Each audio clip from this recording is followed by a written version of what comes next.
guys, welcome back to my channel. Today is Friday and I am here with Facts Friday with a new topic, that is parliaments of some countries.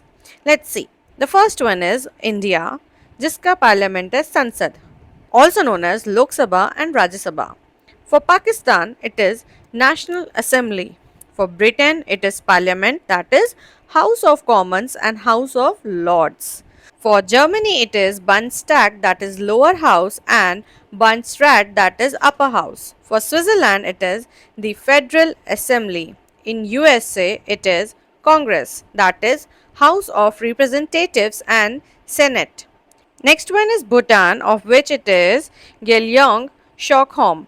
पहले इसको शोकडू बोला जाता था. Then we have Bangladesh, जिसका की है जैतियो संसद. Then Norway, Stortinget.